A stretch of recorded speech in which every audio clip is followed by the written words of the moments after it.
Hello everyone. आज की class में हम भौतिक तथा रासायनिक परिवर्तन के चैप्टर को देखेंगे। इंग्लिश में इसे फिज़िकल एंड केमिकल चेंजेस कहते हैं।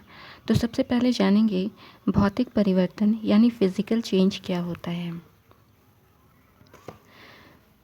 वे परिवर्तन जिनमें पदार्थ के केवल भौतिक गुण यानी रंग, अवस्था, आकार आदि परिवर्तित होते हैं, जबकि इनका संगठन व रासायनिक गुण समान होते हैं, भौतिक परिवर्तन कहलाते हैं। इन परिवर्तन में कोई नया पदार्थ नहीं बनता है। तो फिज़िकल चेंज वैसे चेंज होते हैं जिनमें उनका जो फिज़िकल कैरेक्टर उनका होता है, जैसे उनका रंग हो गया, उनका जो स्टेट है, उनका शेप साइज़ है, ये सभी चेंज होते हैं। लेकिन इनका जो केमिकल कंपोजिशन होता है वो चेंज नहीं होते हैं। तो ये सभी ऐसे जो सब्सटेंस हैं ये फिज़िकल चेंज कहलाते हैं। ये जो चेंज हुआ इसे फिज़िकल चेंज यानी भौतिक परिवर्तन कहते हैं। और इसमें कोई भी नया सब्सटेंस का फॉर्मेशन नहीं होता है। नेक्स्ट पॉइंट लिखता है, परिवर्तन का कारण हटा लेने पर पदार्थ पुनः अपनी प्रारंभिक अवस्था में आ जाता है।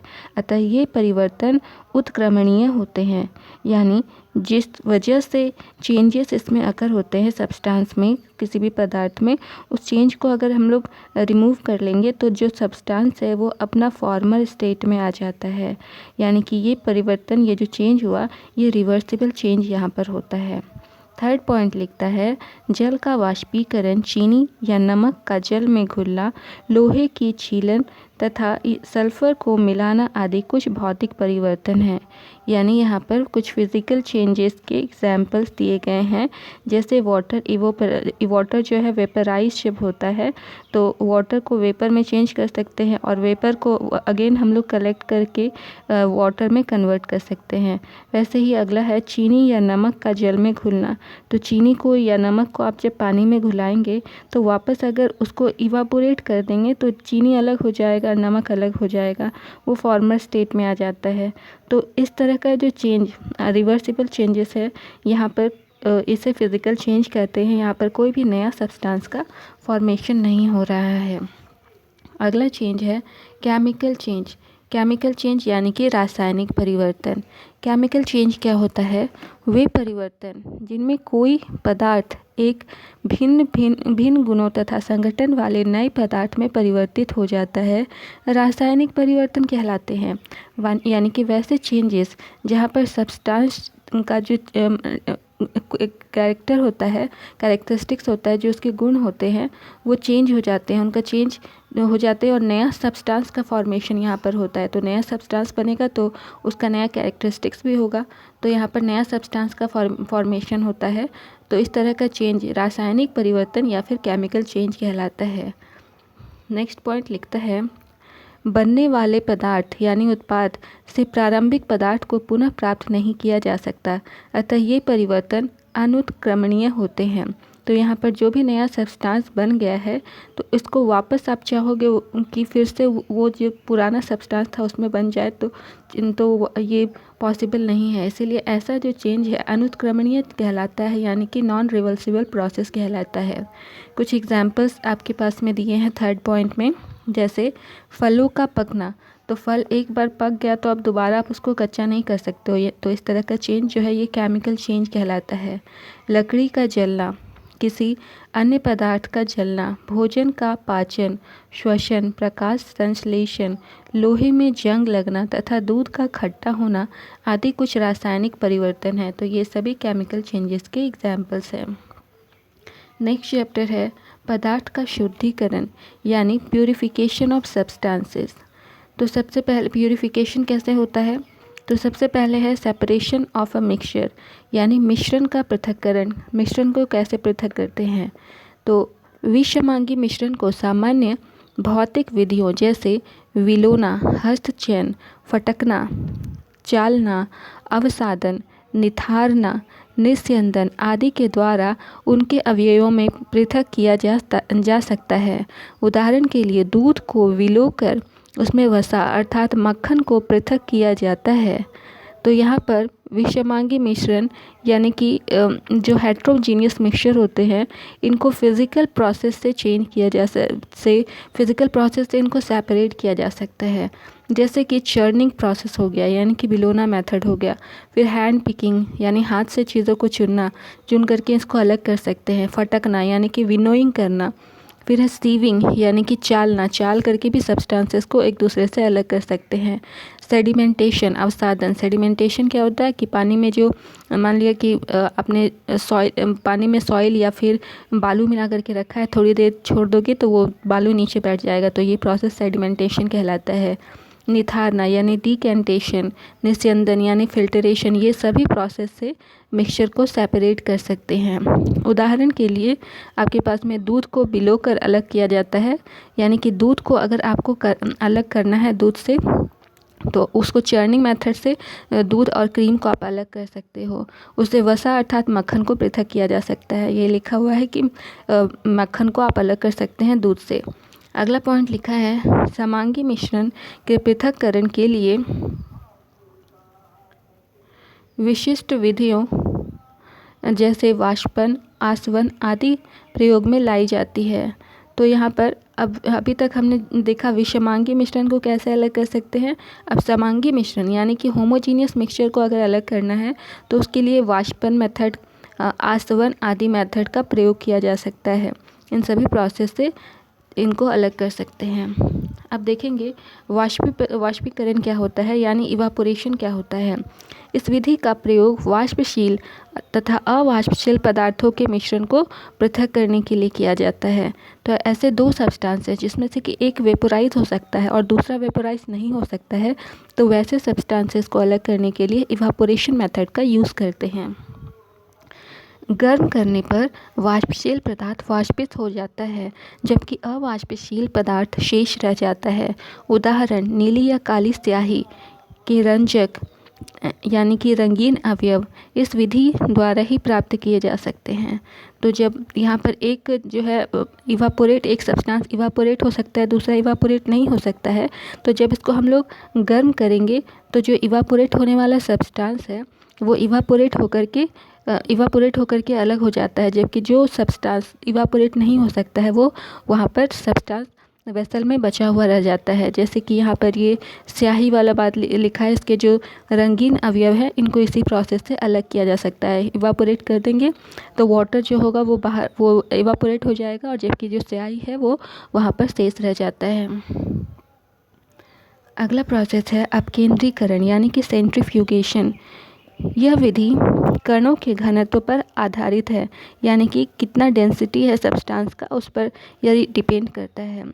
इसमें मिश्रण को पात्र में रखकर तीव्रता से घुमाया जाता है, यानी कि बर्तन में मिक्सचर को रखेंगे और काफ़ी तेज़ी से उसको रोटेट करेंगे, उसको घुमाएंगे, मिक्सचर को घुमाया जाता है। इसमें सघन यानी कि भारी कण नीचे तली में बैठ जाते हैं, जबकि इनके जो हल्के कण हैं सतह पर आ जाते हैं, जहाँ से इन्हें पृथक कर लिया जाता है। तो जब आप उसको तेज़ी से घुमाएंगे तो इसका जो भारी वाला सब्सटेंस है वो नीचे बैठ जाएगा और जो हल्का सब्सटेंस है वो ऊपर आ जाएगा। तो इनको ऊपर जो आया सब्सटेंस आप उनको ईजिली अलग कर सकते हैं।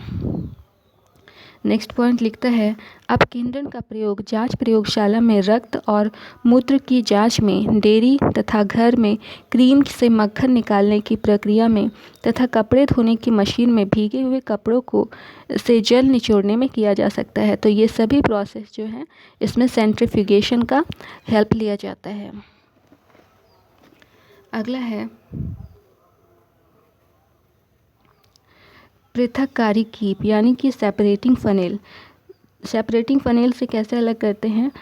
अभिश्रणीय द्रवों यानी कि इमिसिबल लिक्विड्स के मिश्रण को पृथक करने के लिए इस विधि का प्रयोग करते हैं।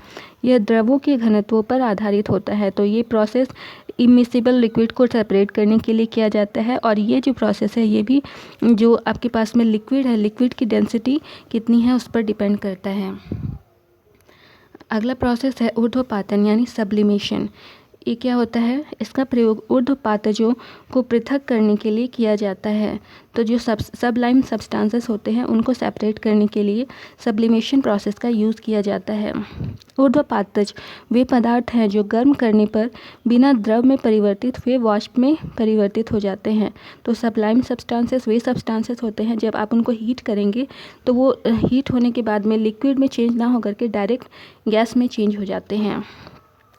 Ammonium chloride, Kapoor, naphthalene, benzoic अम्ल तथा एंथ्रासीन इस विधि से ही शुद्ध किए जाते हैं। तो ये सारे सब्सटेंसेस को सब्लिमेशन प्रोसेस के थ्रू इनको अलग किया जाता है। यहाँ पर नोट में लिखा है, अमोनियम क्लोराइड तथा कपूर के मिश्रण को ऊर्ध्वपातज द्वारा पृथक नहीं किया जा सकता। तो ये अमोनियम क्लोराइड और कपूर को ऊर्ध्वपातज मेथड के द्वारा अलग नहीं कर सकते हैं, क्योंकि दोनों ही ऊर्ध्वपातज है। तो ये सब्लिमेशन प्रोसेस से अलग नहीं कर सकते हैं, क्योंकि ये दोनों सबलाइम सब्सटेंसेस हैं। इनको रासायनिक विधियों द्वारा यानी विलायक द्वारा पृथक किया जा सकता है। तो इनको केमिकल प्रोसेस द्वारा अलग करते हैं। अगला है क्रिस्टलाइजेशन यानी कि क्रिस्टलीकरण। किसी लवण के विलयन को सांद्रित होने तक गर्म करके धीरे धीरे ठंडा करने पर शुद्ध लवण के क्रिस्टल पृथक हो जाते हैं। क्रिस्टलों के निर्माण का यह प्रक्रम क्रिस्टलीकरण कहलाता है। तो कोई भी लवण है उसका जो सॉल्यूशन होता है उसको सांद्र करके गर्म करते हैं। तो गर्म करने के बाद में उसको धीरे धीरे जब ठंडा करते हैं जो प्योर लवण होता है, जो प्योर सॉल्ट होता है, उसके क्रिस्टल्स जो है वो अलग हो जाते हैं। तो क्रिस्टलों का जो भी क्रिस्टल्स होते हैं उनका जब इस तरह से फॉर्मेशन होता है तो ये जो प्रोसेस है इस प्रोसेस को क्रिस्टलाइजेशन यानी कि क्रिस्टलीकरण कहते हैं। आगे लिखता है, क्रिस्टलों के निर्माण के पश्चात शेष बचा द्रव मातृद्रव कहलाता है। तो क्रिस्टल का फॉर्मेशन हो गया तो उसके बाद जो रेस्ट सब्सटेंस है उसे मातृद्रव कहा जाता है, जिससे क्रिस्टलों को निथार कर पृथक कर लिया जाता है और इनसे जो भी क्रिस्टल सब्सटेंसेस है उसको निथार करके अलग कर लेते हैं। यह पदार्थों के शुद्धिकरण की एक उत्तम विधि है। अगला प्रोसेस है आसवन यानी कि डिस्टिलेशन। दो मिश्रणीय द्रवों को इस विधि द्वारा पृथक किया जाता है। तो यहाँ पर दो मिश्रणीय द्रव को इस प्रोसेस से अलग करेंगे। इस विधि में मिश्रण को फ्लास्क में उबाला जाता है। सबसे पहले इसे फ्लास्क में उबालेंगे, जिससे अधिक वाष्पशील द्रव पहले उबलने लगता है। तो ज़्यादा जो इवापोरेट हो सकता है वो पहले उबलने लगता है।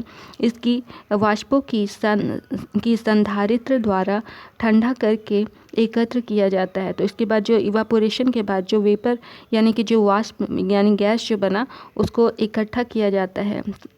इस प्रक्रम को 2 या 3 बार दोहराने पर द्रव लगभग पूर्णतया पृथक हो जाता है। तो 2-3 बार ये प्रोसेस करने पे जो लिक्विड है वो पूरा तरह से अलग हो जाता है। द्रवों की प्रकृति के आधार पर निम्न आसवन विधियां प्रयोग में लाई जाती है। तो कितना मात्रा में लिक्विड प्रेजेंट है उसके अकॉर्डिंग डिस्टिलेशन के कुछ प्रोसेस हैं। पहला है साधारण आसवन विधि यानी सिंपल डिस्टिलेशन मेथड। दो द्रवों के क्वथनांकों में 30 से 50 केल्विन का अंतर होने पर इस विधि को प्रयोग में लाया जाता है। यानी कि दो लिक्विड आपके पास में है और दोनों के लिक्विड का जो क्वथनांक होता है अगर 30 से 50 केल्विन के अंदर है तो इसको अलग करने के लिए सिंपल डिस्टिलेशन मेथड का यूज़ करते हैं। एग्जाम्पल दिया है ईथर तथा टॉल्यूइन, इसको भी इसी प्रोसेस से अलग करेंगे। हेक्सेन तथा टॉल्यूइन, फिर है बेंजीन तथा एनिलीन आदि के मिश्रणों को इस विधि द्वारा पृथक किया जाता है। अगला प्रोसेस है प्रभाजी आसवन विधि यानी फ्रैक्शनल डिस्टिलेशन मेथड। इस विधि का प्रयोग उन द्रवों के पृथक्करण के लिए किया जाता है जिनके क्वथनांक लगभग समान होते हैं, अर्थात क्वथनांक में 10 से 15 केल्विन का अंतर होता है। तो यहाँ पर दो लिक्विड के बीच में जो क्वथनांक होता है उनमें 10 से 15 केल्विन का अंतर होता है।